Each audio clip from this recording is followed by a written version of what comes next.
Hey, good morning. This is encouragement and motivation from my heart.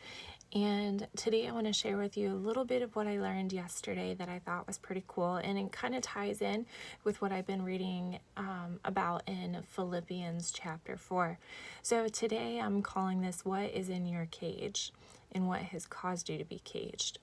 So, yesterday during a short break at work, I had the opportunity to do devotion with some of the chaplains that are in my work and a couple of others that work within the same building or the building next to me.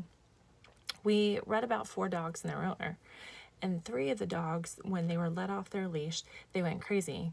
Obviously, right? Dogs want to go running and go play and go sniff everything. Well, there was one dog, though, that didn't follow suit. This one dog, just in this place where it was at, it just sat there and ran in circles. And the owner was with his friend, and the friend asked, "Why is your dog not going and running and playing with the other people or with the other dogs?" And the owner said, "Because this is what they're used to." So this dog had been used to being caged up for the majority of its life, and obviously it had been rescued, but it was used to just running around in circles in his cage. So the question was asked based off of that story, what is something that can often cause you to feel like you are in a cage, meaning the cycle just keeps on repeating? My answer was emotions: fear, worry, doubt, timidness, more so timidness for me. When an individual is used to these emotions, it almost can become like second nature to them. And the only way to step outside of the cage is to go outside of one's comfort zone and to into a new mindset of emotions. So they have to learn different emotions. For me, it was I had to learn to stop over analyzing what other people said or what other people did and just take it at face value. So this then led me to remember what I read in Philippians chapter 4 of how Paul had to learn to be content in whatever circumstances he was in. He had to learn the secret of being filled, but also going hungry, both of having abundance and suffering need.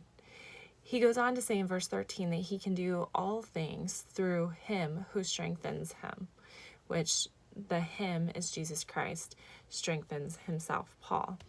So there's 2 things in this. One, even though he was going hungry, he still felt like he was filled. Even though he was in need, he still felt like he had more than enough. And it wasn't by his own strength that he was able to get through it, but it was by God's strength that helped him to get through it. So just as Paul had to learn in these areas, we can learn to break free from whatever is caging us up and keeping us from stepping into all that God wants for us. So if it's struggling with being content, I want to leave you with an acrostic that kind of came to my mind this morning. An acrostic is something to where you take the words or the letters of the word and you break them into individual words to help you remember. So with content, the C is carefully, the O is observe, the N is needs, the T is that, and I'm actually adding on to that R. The E is eternal, the next N is not, and the last T is timely. So carefully observe needs that are eternal, not timely. And what I mean by this is at times we think that we can only be content if, or we will only be content if so-and-so does. The question to think about is, what does content look like in your life? And is that thought process keeping you caged up? Are you comfortable? If the answer to this is yes, then ask yourself, are you really growing then? Because the only way that we can grow is by being uncomfortable. Whether it's we're growing in the way that we think, we're growing in the actions, we're growing in our daily routines. But if you are comfortable in every single thing that you are doing, then reality is are you really growing? Are you really growing into the person that God wants you to be?